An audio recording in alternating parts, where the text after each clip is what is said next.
Assalamualaikum warahmatullahi wabarakatuh.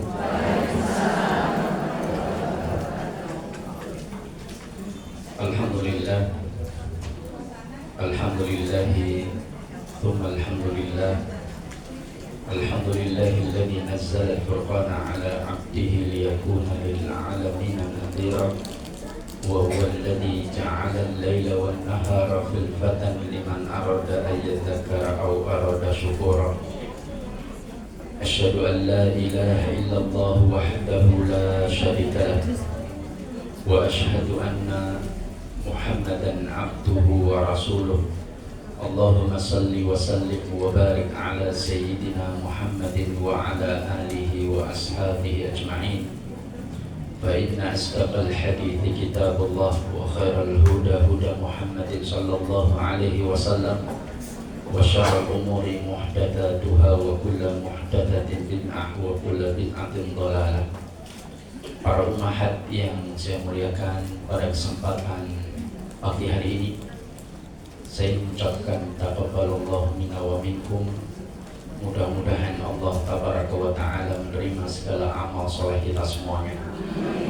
Puasa kula panjenengan, tarawih kula panjenengan, sedekah kula panjenengan, dan semua amal-amal apapun mudah-mudahan diterima oleh Allah dan kita digugurkan dosa-dosanya dan ditetapkan kita termasuk min ahlil jannah. Amin ya rabbal alamin. Dan ketahuilah sesungguhnya penghuni surga itu memiliki ciri-ciri, dan salah satu di antara ciri penghuni surganya Allah dari kalangan wanita. Apa itu? Apa? Jadi para wanita itu, kata Rasulullah, memiliki ciri sebagai penghuni surganya Allah. Kata Rasulullah, ketahuilah wanita-wanita penduduk surga yang masih ada di dunia.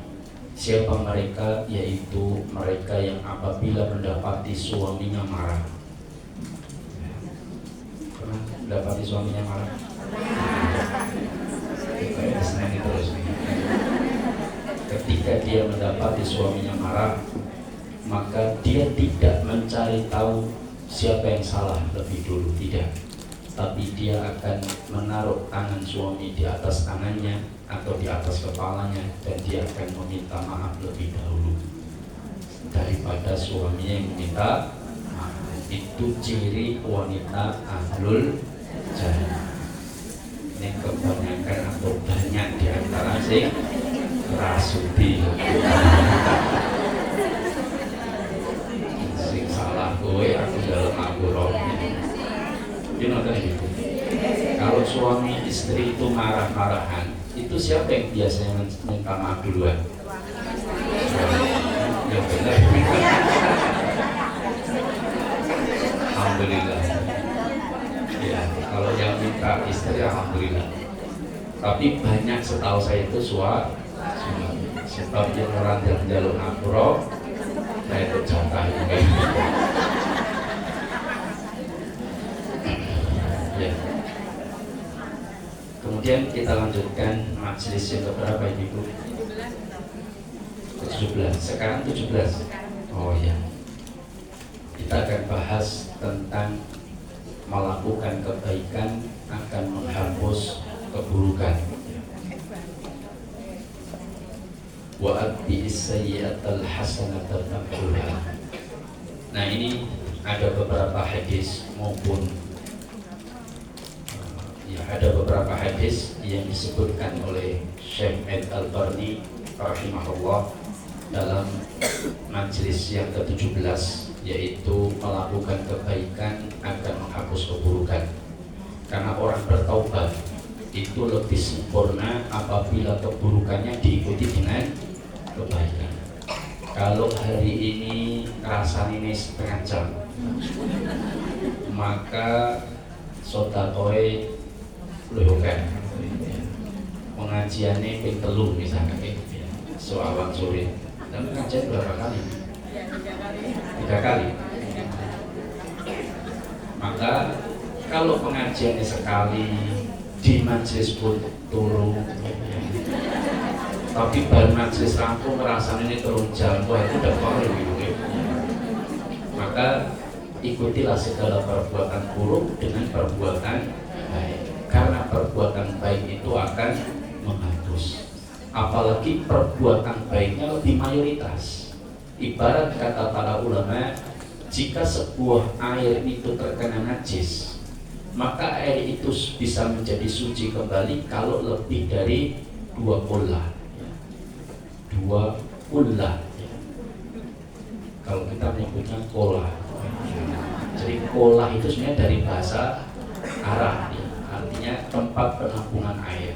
Jadi kalau menyebut kolah orang nek penampungan air itu duduk kolah ini, paham ya? Itu kamar mandi. Nah, maka kalau ada air banyak terkena najis itu tidak dianggap najis tersebut, karena airnya terlalu banyak yang suci sehingga najisnya tidak berefek. Maka sama kata para ulama, jika orang itu mungkin punya beberapa kesalahan, tapi amal solehnya begitu luas dan banyak, maka keburukannya itu tenggelam dalam seluruh amal solehnya, maka Allah akan lebih mudah memaafkan atas kesalahannya. Nah, hadis yang pertama, al-bayyi'ani bil khiyar ma lam yatafarraqa. Ini bikin amal atau Jabri ini begini. Al-bayyi'ani bil khiyar ma lam yatafarraqa fa in sadaqa wa bayyana burika lahuma fi bai'ihima wa in katama wa kadaba muhiqat barakatun bai'ihima. Rasulullah SAW menyampaikan al-bayyi'ani bil khiyar, jual beli itu, dua orang yang melakukan jual beli itu bil khiyar, masing-masing punya khiyar. Apa itu khiyar? Tahu khiyar? Khiyar apa artinya? Pilihan ya. Pilihan untuk meneruskan atau membatalkan. Khiyar itu hak pilih, bukan hak pilih pencoblosan presiden, bukan ya. Hak pilih untuk meneruskan atau membatalkan sebuah transaksi. Contoh, dalam hal ini disebutkan khiyar majlis. Khiyar majlis. Dalam bahasa kalimat hadis ini adanya khiyar majlis. Al-bayyi'ani, dua orang yang melakukan jual beli bil khiyar, mereka punya hak pilih meneruskan atau membatalkan malam yatafarraqa, selama belum berpisah di antara keduanya. Misal ya, kita di ruangan ini, saya dengan panjenengan jual beli misalkan.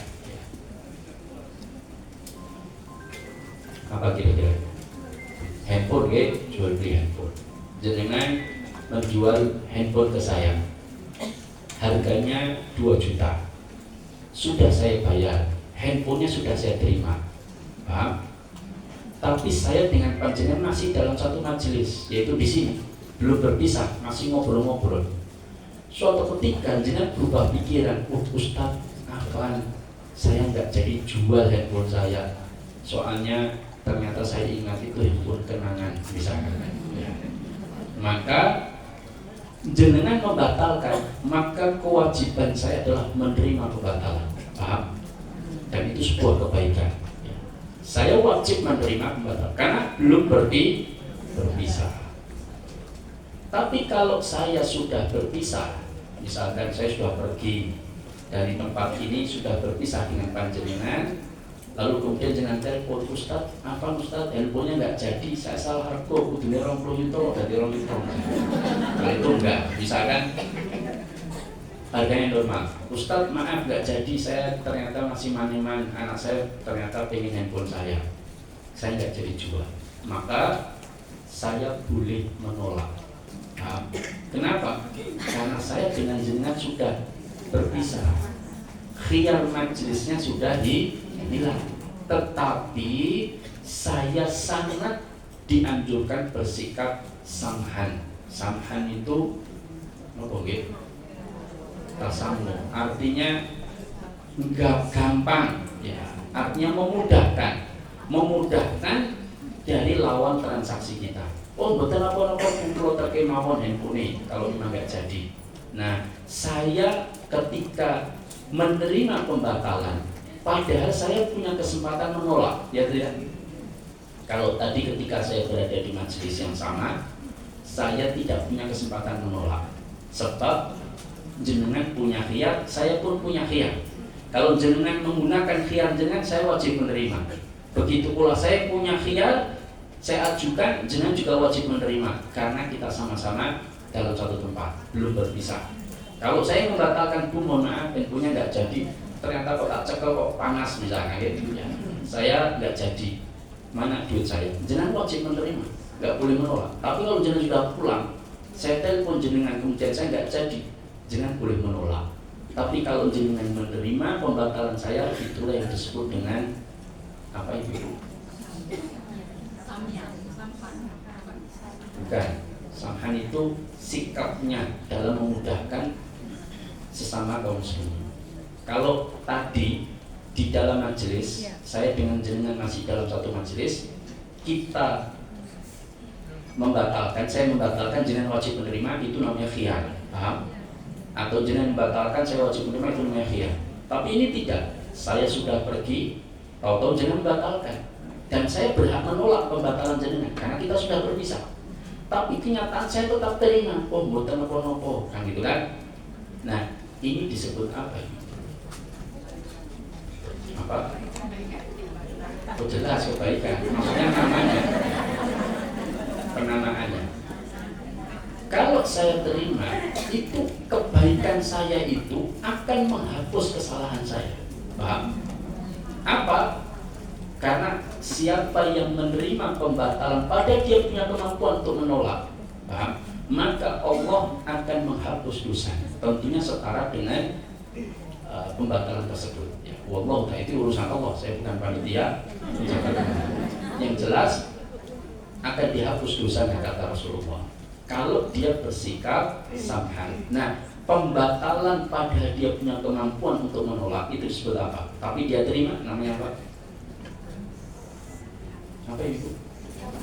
Ikola, benar. Bukan ikola, ikola. Ikola itu pembatalan. Ya, kalau ulah itu kadar penampungan air. Ya, ada yang menyebutkan satu ulah, bukan pula ya. Ulah itu sekitar 200 liter kalau tidak salah ingat. Maka minimal 2 pula. 100 liter, 2 pula 200 liter. Kalau ikola itu pembatalan yang dia terima. Seharusnya dia bisa tolak tapi dia terima, itu namanya ikola. Dan itu menghapus kebaikannya, itu menghapus keburukan yang dia lakukan. Fa in shadaqa, dan jika keduanya jujur. Kebanyakan pedagang itu jujur ngomong tadi. Jujur mungkin. Tergantung. Soalnya udah disensus tenanan ya. Jujur kayak jujur apa sebenarnya? Sing rodanya jujur itu biasanya kalau ngedol mobil, motor, semacam ini mungkin, atau barang yang elektronik yang sebetulnya dia tahu kerusakannya, tapi nggak beritahu. Paling pol-pol, Mas cekkan dewe kan tadi. Padahal dia tahu bahwa itu rusak ini, tapi nggak beritahu. Nah itu namanya nggak jujur. Nggak boleh. Loh, tapi kan saya suruh cek apa adanya, plus monggo beto master care misalkan ya, untuk mengecek barangnya silakan. Tapi dia tahu nggak berita itu dosa. Dia harus beritahu bahwa mobil saya ini pernah tenggelam di sungai Musi, kemudian macam-macam itu harus sampaikan, karena itu adalah informasi yang kita tahu. Kalau kita nggak tahu ya nggak perlu memberi.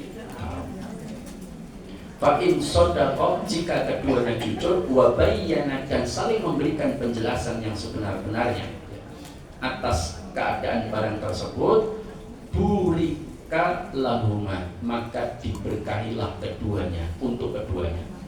Maka barangnya awet dulu itu ya. Duitnya nggih temonjo, apa temonjo itu bahasa Indonesia, bermanfaat. Ada yang ngedol barang, mobil atau rumah atau apa tapi nggak jujur, ternyata entek ning dalan. Duitnya ketinggalan ning warung misalnya. Ada. Tapi bukan berarti setiap orang ketinggalan duitnya di warung itu pasti karena nggak jujur, bukan. Cuman ada seorang bapak-bapak itu cerita sama saya, Ustaz, bagaimana caranya, bagaimana meningkatkan kesabaran. Saya itu jual tanah hasil warisan, saya jual laku 500 juta. Terus saya sudah milih-milih rumah sama istri untuk beli rumah tersebut. Akhirnya saya bawa duit 500 juta. Sampai mau ke tujuan, luwe. Tahu luwe mungkin? Apa? Maka kami mampir ke warung makan. Duitnya yang di kantong kresek dan di tas saya taruh samping, kami makan. Pas mau pulang, duitnya nggak ada. Dan kalau orang itu yang 500 juta itu stroke nopo. Ibaratnya Arab marah itu 500 juta. Ya kalau penghasilannya per bulan 600 juta mungkin 3 bulan Pak. Tapi kalau penghasilannya orang itu turun itu ya benar. Maka ini tentang bagaimana jujur dalam menjelaskan setiap transaksi yang dilakukan. Maka Allah akan berikan keberkahan kepada keduanya. Fi bai'ihima, atas transaksi yang dilakukan oleh keduanya. Wa in katama, tetapi jika mereka menutupi, ya, saling menutupi keburukan atau kekurangannya, ya, wa kadzaba, dan berdusta, ya, nggak jujur. Niki kira-kira yang paling nggak jujur itu barang apa? Paling banyak timbangan. Banyak layak barang yang banyak orang tidak jujur kadang-kadang. Wa kadzaba, dan dia berdusta. Contoh yang paling sering itu terangnya ndak pulaan nih, dia ngoten bola mas pulaan ora itu kami kurang. Itu ada, dan saya pernah mengalami. Saya itu beli tong sampah warna biru-biru itu yang bekas-bekas, dari bekas tong sampah dibuat tong sampah. Saya kan habis beli di satu toko harganya 25.000 waktu itu. Kemudian saya kurang, mau beli di toko itu parkirannya agak susah, akhirnya di toko lain. Ketika di toko lain saya tanya, berapa Bu? 40.000. Mahal 40.000. 25 ya, pulang mas, pulang era itu selawi kan. Akhirnya, oh ya sudah, saya kemarin beli di sana 25. Loh, mau beli berapa mas? Mau beli 6. Ya sudah apa-apa mas, loh. Tadi katanya bilang pulaannya enggak. Saya tanya tuh, katanya pulangnya nggak dapat Bu, mungkin jangan rugi, nggak usah aja. Saya bilang gitu, dia orang mas maksud pulau bagi ini mepet, nah kan nggak jujur. Ini kadang-kadang tidak jujur, dia berdusta. Wa muhibat barokatun baihima, maka akan dicabut keberkahan pada keduanya. Ingat, yang kita butuhkan itu adalah harta yang thayyib. Apa harta yang thayyib?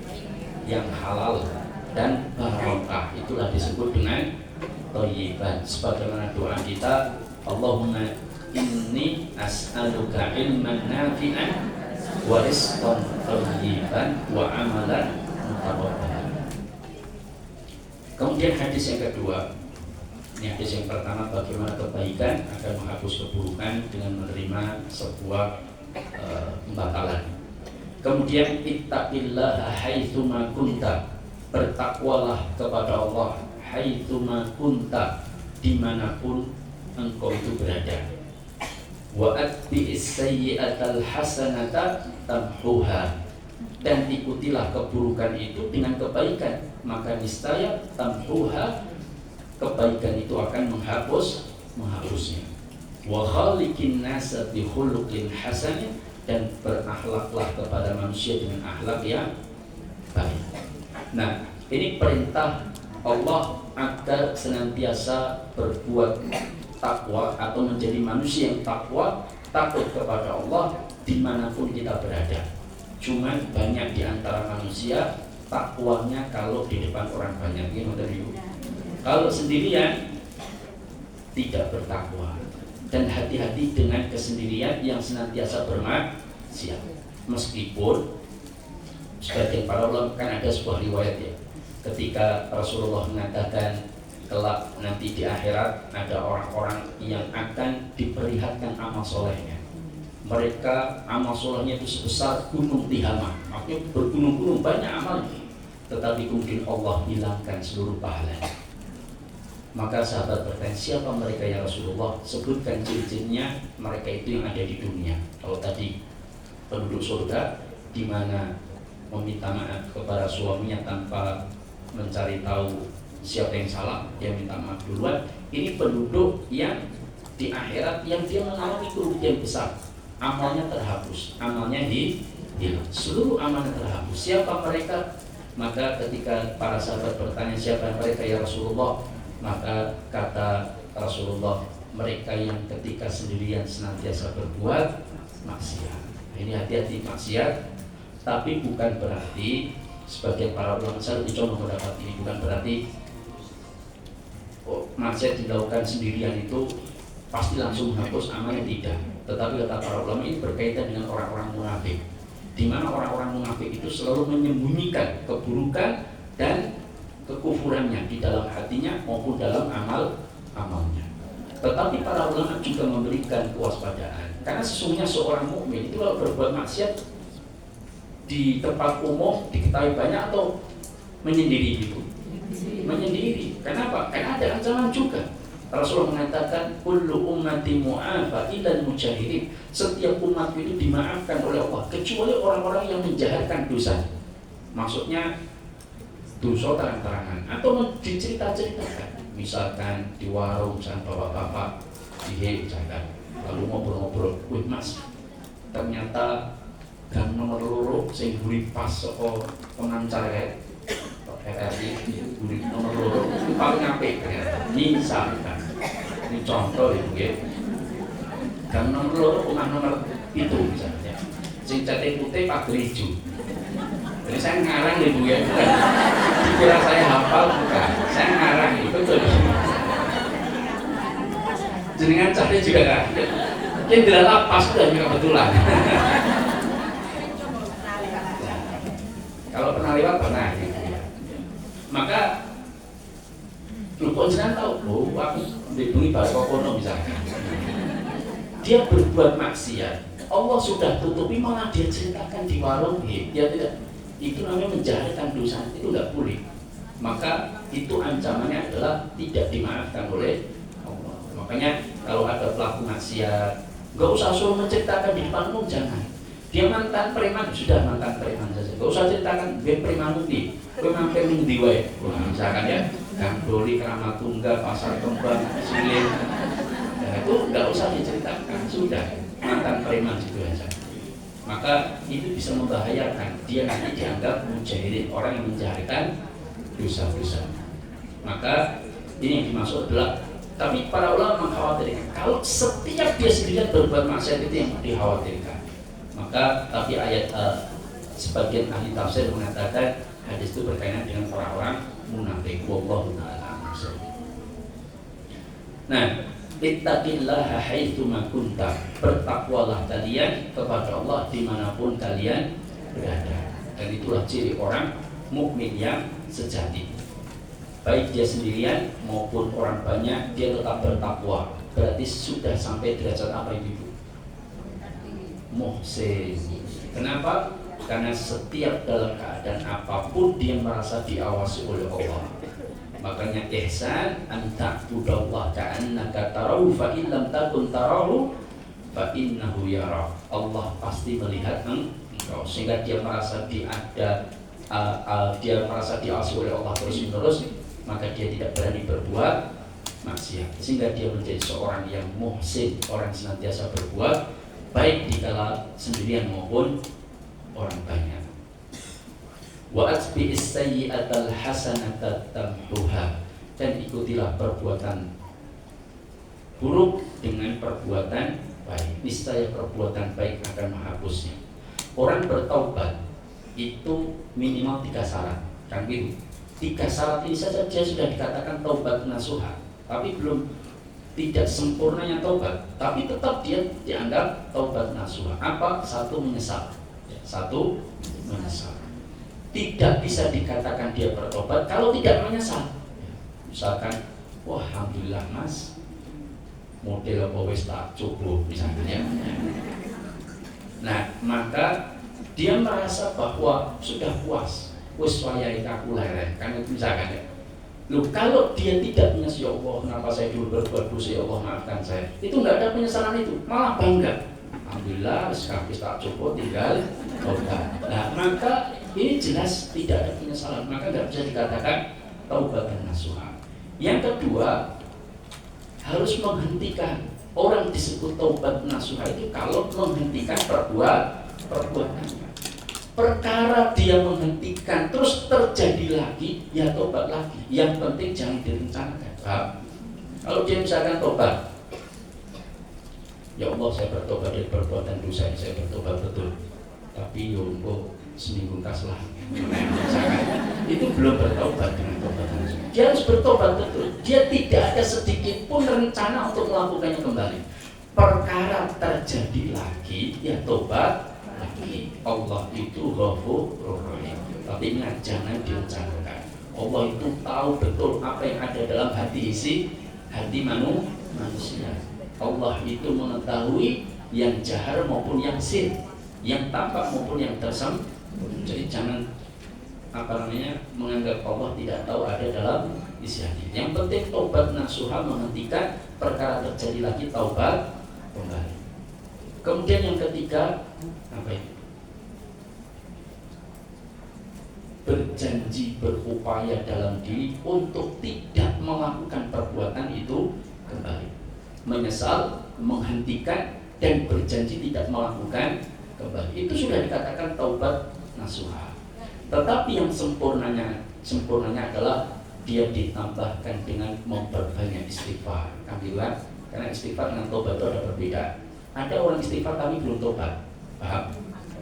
Misalkan ya, dia ngelakuin itu astagfirullah, ini ngelakuin itu astagfirullah, ini sesuk pengen meneh, itu belum taubat.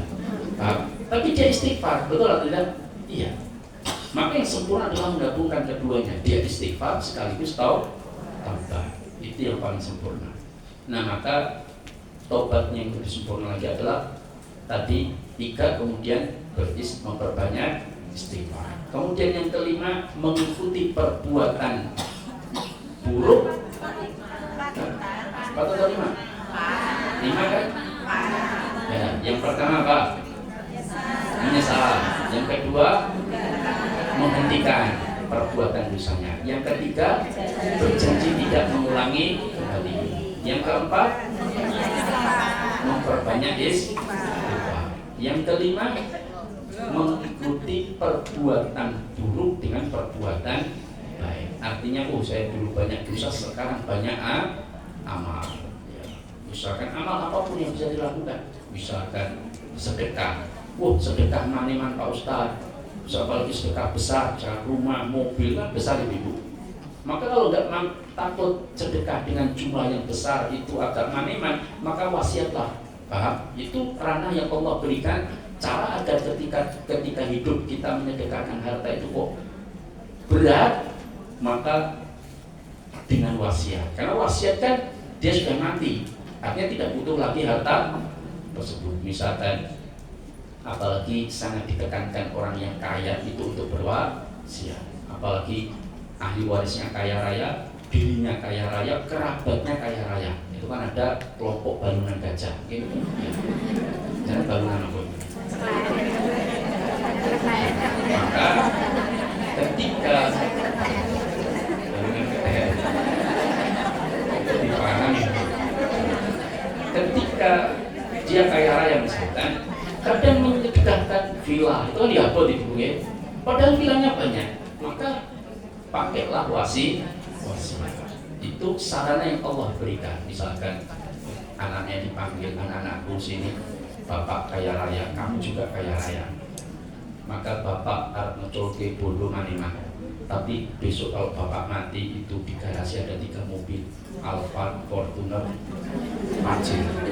Maka yang Fortuner tolong besok kalau bapak mati kirim ke rumahnya Ustadz sehingga ini di sini. Misalkan ini, ini contoh saja, jangan diprotes. Nah, misalkan, maka itu adalah sarana wasiat. Kalau memang berat untuk ketika hidup ya wasiat, maka perbanyaklah amal soleh. Dan di sini diikuti dengan sebuah isyarat. Apa kata para ulama ketika Rasulullah menyebutkan wa khaliqin nasa bi khuluqin hasanin, dan berakhlaklah atau bergaulilah sama manusia itu dengan akhlak yang baik. Ternyata kata para ulama salah satu yang mampu menyebabkan pahala kita itu meluas dan besar, artinya banyak, itu adalah akhlak yang baik ya. Itu mendatangkan pahala yang besar, akhlak yang baik, karena ini hubungan dengan sesama manusia. Makanya ada orang yang baik, soleh untuk diri sendiri, ya tidak tahajud, sholat, tapi tidak tahu kepetok tonggo, ya tidak, tonggonya sakit ya pernah dijenguk, tangannya meninggal malah tahajud misalnya. Dia tahajud boleh, tapi kan dia jenguk tetangga, artinya sakit ya dijenguk, meninggal nggak layak, kemudian kerja bakti nggak pernah keluar. Nah, ketemu orang yo pendalang misalnya, wajahnya sangat itu, tidak mengucapkan salam. Ini namanya hubungan dia kepada Allah bagus, tapi hubungan kepada manusia kurang. Dan Rasulullah itu sampai mengatakan khairukum anfa'ukum linnas, sebaik-baik kalian itu yang paling bermanfaat kepada manusia. Makanya sebuah amal yang hubungannya dengan orang lain itu sangat besar mendatangkan cinta Allah. Makanya sampai orang meninggal itu ketika dia ingin hidup sebentar saja, itu yang lebih didahulukan adalah amal yang berhubungan dengan orang lain. Makanya dia katakan Rabbi laula akhartani ila ajalin qarib fa asaddaq wa aku minas sholihin. Fa asaddaq, dia akan bersedekah. Sedekah itu ada hubungan dengan orang atau tidak? Ada, bermanfaat bagi mereka. Wa aku minas sholihin, dan saya akan menjadi orang soleh. Ini didahulukan sedekah dulu daripada dia menjadi soleh. Maksudnya dia mengutamakan hubungan dengan manusia, karena ini pahalanya besar. Maka ini contoh bagaimana Rasulullah memberikan isyarat. Dan akhlak itu, pergaulan dengan manusia itu banyak yang bisa kita lakukan ya. Ketemu orang, senyum, itu sudah akhlak yang baik. Dan jangan, kata Rasulullah, meremehkan amal sekecil apapun. Bisa jadi amal yang kecil itu, tapi rutin setiap ketemu orang senyum, tapi ya pemoto itu ya. Pemoto itu maksudnya sesuai dengan keadaan. Ada orang dilirik senyum, apa ini masih ikan kan? Maka ya sesuai dengan keadaan. Artinya tabassumuka fi wajhi akhika laka sadaqah. Karena senyuman itu adalah sedekah. Maka kalau nggak bisa sedekah, banyak senyum. Karena senyum itu adalah kunci seseorang itu awet enom. Makanya meskipun dia tidak pernah pakai anti aging, maka insya Allah tetap awet muda. Meskipun dilumuri anti aging siang malam pagi sore, tapi wajahnya mengkerang terus, itu biasanya cepat stroke. Ya, cuma cepat tua, cepat stroke. Ya. Dan akhlak secara umum banyak ya, baik akhlak terhadap diri sendiri maupun pada orang lain. Kita itu sebetulnya kalau kita punya akhlak atau kita punya adab-adab dalam segala sesuatunya, itu tanpa terasa pahala kita banyak. Contoh ya, sejak kita bangun tidur, coba bayangkan kita bangun tidur, kemudian kalau bangun tidur ngapain? Anggap dulu atau doa dulu? Doa dulu baru anggap. Nah, doa misalkan alhamdulillahilladzi ahyana ba'dama amatana wa ilaihi nusyur. Kemudian adabnya ketika bangun, kemudian misalkan dia mendatangi kamar mandi, dia tidak celupkan tangannya ke dalam bejana kecuali dia cuci dulu tangannya. Ini kan adab. masuk kamar mandi dia berdoa, masuk berdoa apa doanya? Allahumma inni a'udzubika minal khubuthi wal khaba'ith, keluar ghufranaka. Kemudian di dalam kamar mandi ora karaokean misalkan. Lo ada ibu di kamar mandi karaokean, betul. Saya itu dulu punya kenalan, dia seorang dosen. Itu kamar mandinya luasnya ya setengah ruangan ini.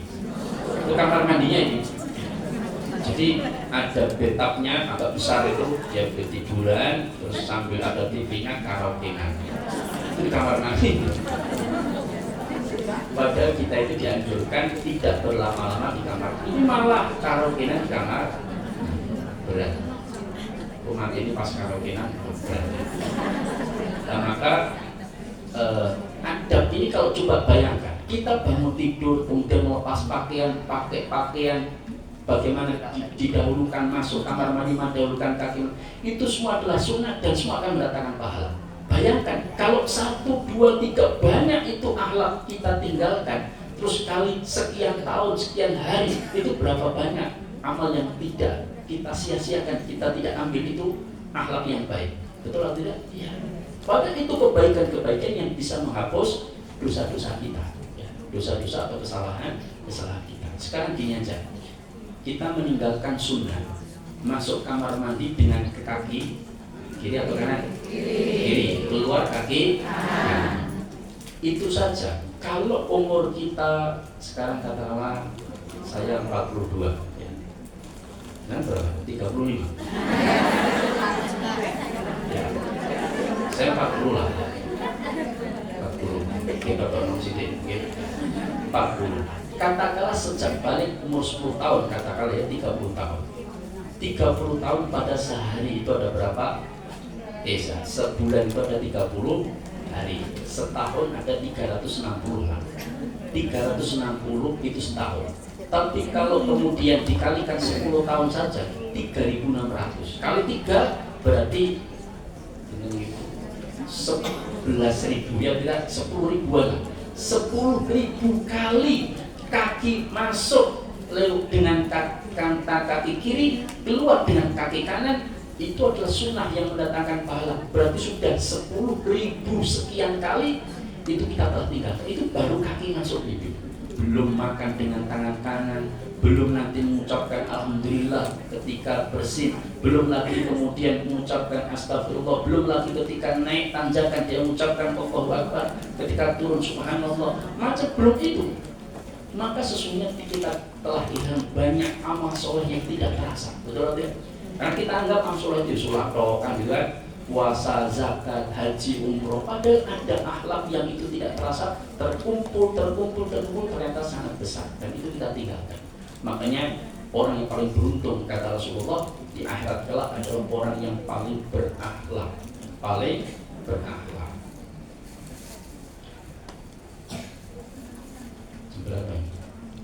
Jam berapa ini? Setengah 11. Masih ada 10 menit, seperempat. Kemudian yang ketiga, sabda Rasulullah kepada Ibnu Abbas, ya ghulam, karena waktu itu Ibnu Abbas masih kecil. Ini u'allimuka kalimatin, sesungguhnya aku u'allimuka akan mengajarkan kepada kamu kalimatin, beberapa kalimat. Ihfadillah yahfadka, jagalah Allah, niscaya Allah akan menjaga. Ihfadillah tajidhu tujahaka, jagalah Allah maka engkau akan banyak mendapati Allah berada di depan. Apa yang maksud ihfadillah, menjaga Allah? Apa Allah perlu dijaga? Bukan, maksudnya menjaga hududullah, batasan-batasan Allah, aturan-aturan Allah, perintah-perintah Allah, menjauhi larangan-larangan Allah. Itu yang dimaksud dengan ihfadillah. Selama engkau menjaga aturan-aturan, menjaga ketentuan Allah, taat kepada Allah, maka Allah akan menjaga. Siapa yang bisa mengganggu kalau yang menjaga? Allah Subhanahu wa ta'ala. Saya pernah naik sepeda motor, waktu itu hujan, kemudian depan saya itu ada perempuan,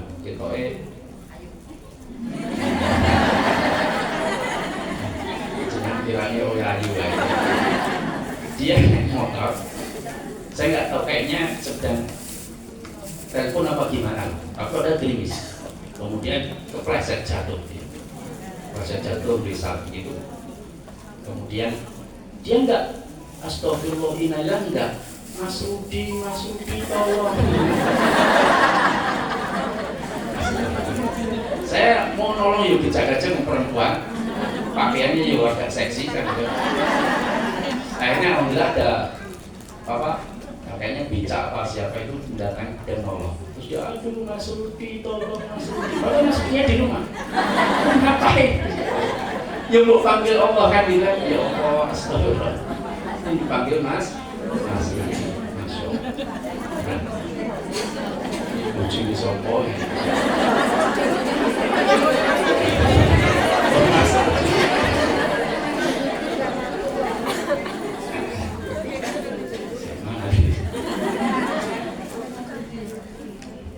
Saya bacakan semua dulu ya. Idza sa'alat fas'alillah. Jika engkau meminta, maka mintalah kepada Allah. Wa idza ta'anta fasta'in billah. Jika engkau minta perlindungan, maka mintalah perlindungan kepada Allah Subhanahu wa ta'ala. Wa'alam annal ummata law ijtama'at ala an yanfa'uka bi syai'in lam yanfa'uka illa bi syai'in qad katabahu Allahu laka. Ketahuilah, seandainya seluruh umat itu berkumpul untuk memberikan kemanfaatan kepada engkau, maka tidak ada kemanfaatan kecuali yang telah ditetapkan oleh Allah Subhanahu wa ta'ala. Walau ijtama'u ala ayyadurruka bisyai'in, dan jika mereka berkumpul untuk memandaratkan engkau dengan sesuatu, lam yadurruka illa bisyai'in, maka tidak akan ada kemandaratan sedikit pun kecuali yang telah ditetapkan oleh Allah.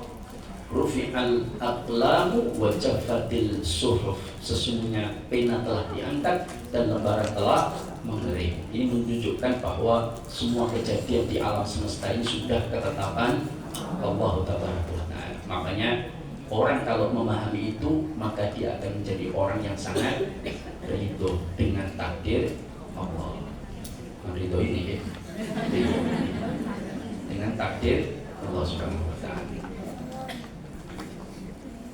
Ini tentang hadis tersebut. Ada pertanyaan dulu, ibu-ibu? Ada? Ada. Baik topik maupun luar topik ya, saya persilahkan. Monggo silahkan. Iya. Waalaikumsalam warahmatullahi wabarakatuh. Iya. Oh ya.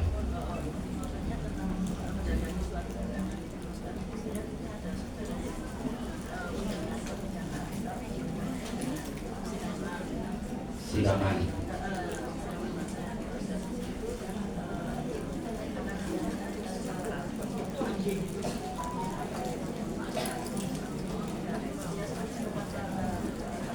Jawab.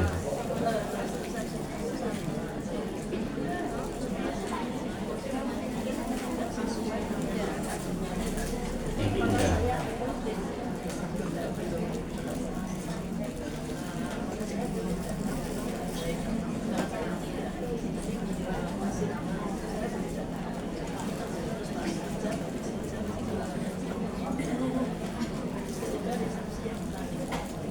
Ya.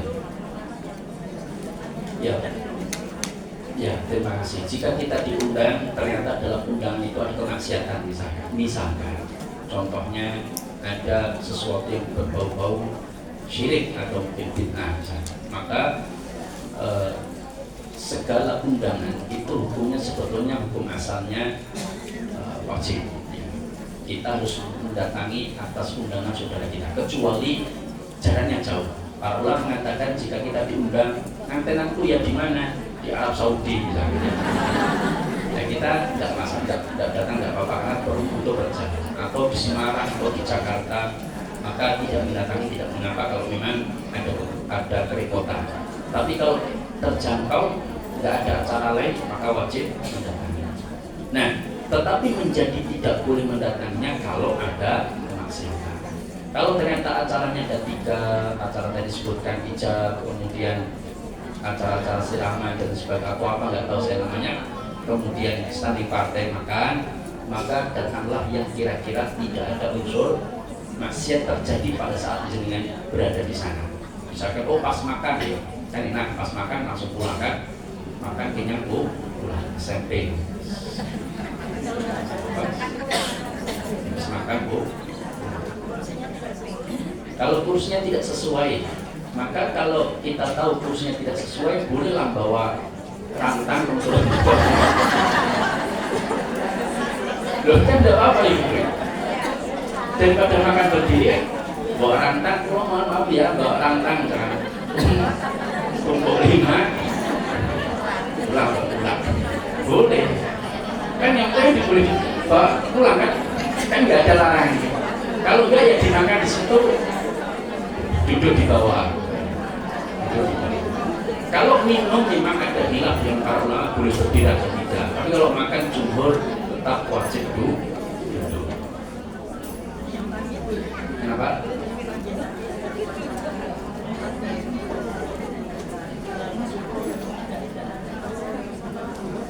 Oh kalau bisa nggak usah, kita pas makannya saja. Kita pas makannya saja. Kan lebih singkat dan makan kan.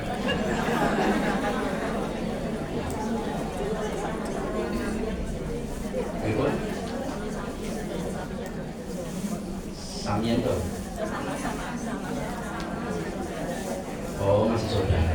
Ya kalau isinya kemaksiatan meskipun saudara ya tetap kita harus jaga kondisi kita.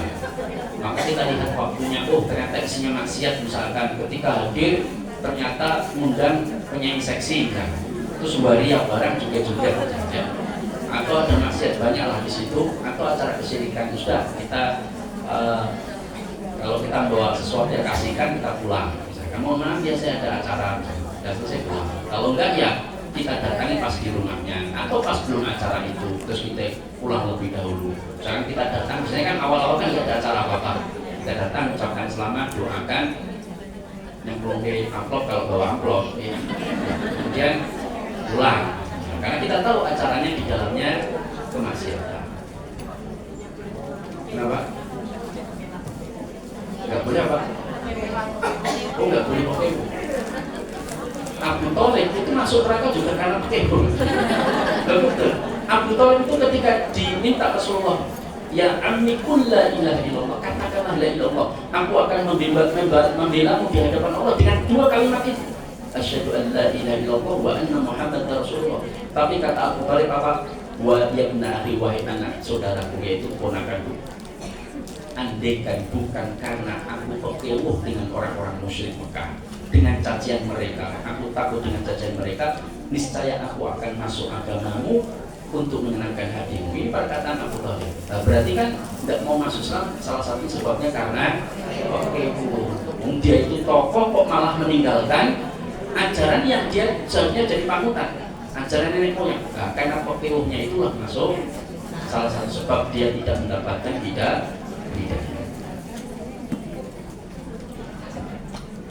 Hadis yang terakhir, innallaha yagharu wa khairullah ayyatiyal mu'minu ma haramallah. Allah itu yaghar, pencemburu, dan cemburunya Allah itu adalah ketika seseorang melakukan sesuatu yang diharamkan. Maksudnya Allah tidak senang dengan apa yang dilakukan seorang hamba. Allah sudah kasih nikmat malah dia balas dengan maksiat. Ada yang mau bertanya lagi? Monggo silahkan. Masih 2 menit. Waalaikumsalam. Saya mau bertanya, kalau misalkan ada seorang laki-laki yang meninggal dan putranya itu muslim. Putranya muslim. Ya, ada yang muslim, ada yang Nasrani. Kemudian yang muslim ini mengadakan yasinan sendiri, kemudian dia mengundang temannya. Kemudian itu nanti dengan yang diundang itu boleh datang atau tidak? Ya. Enggak boleh. Karena kalau itu mendoakan orang meninggal, apabila dia non muslim, enggak boleh mendoakan orang yang meninggal dia non muslim itu nggak boleh diistighfarkan, didoakan semua jadi kebaikan, nggak boleh. Tapi kalau dia masih hidup boleh. Misalkan ada non muslim masih hidup, kita doakan, ya Allah mudah-mudahan dia dapat hidayah, ya Allah berikanlah dia hidayah, boleh, dan itu diajukan. Tapi kalau dia sudah meninggal, ya Allah mudah-mudahan bacaan Yasin ini untuk yang almarhumah yang mati, ini nggak bisa, nggak boleh. Kita nggak usah baca dan nggak usah oke, kita sampaikan mohon maaf itu nggak boleh.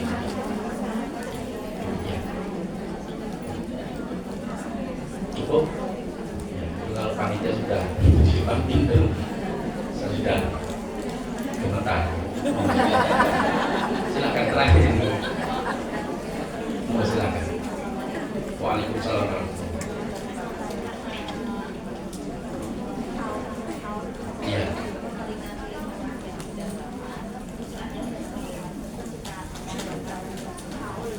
Iya.